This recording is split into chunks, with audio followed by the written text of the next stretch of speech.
This is the first poem in the book called Within Within, and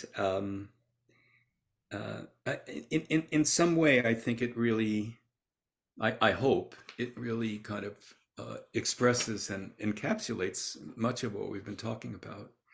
As one of the things that's so wonderful about poetry, we can talk for an hour and a half, but what it comes down to is only on a few pages at the most.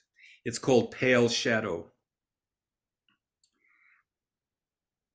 I rise early and walk to where light enters the forest and silence, tentative as a new lover, my hands leading me branch by branch on the uneven path.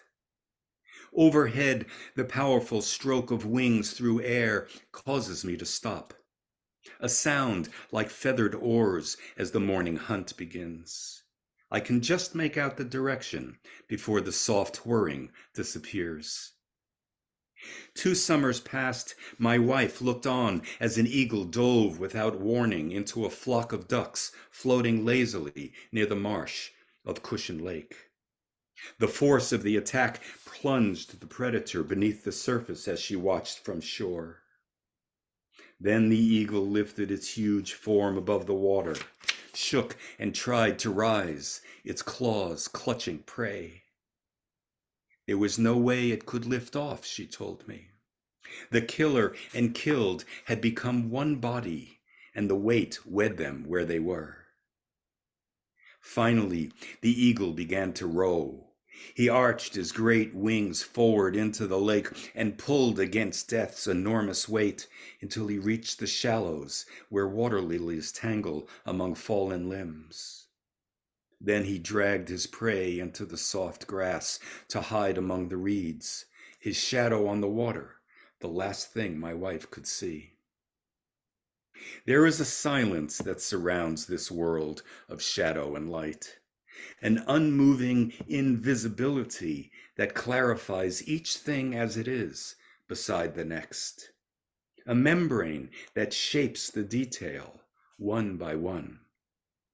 It is how it all conjoins. I walk in the woods beside the river that rolls its soft tongue among stones night and day.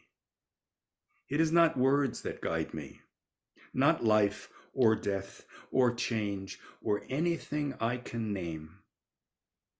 It is the stillness before any name is given and the stillness just after. The unseen body that lives in the space between trees or flows beneath the earth's green water. I hold the image of the eagle's kill no different from the first time I saw my children bathed in the birthing blood that helped to keep them alive. All words, all that die or kill or struggle to survive, are pale shadows, transparencies that return to their source at such a time.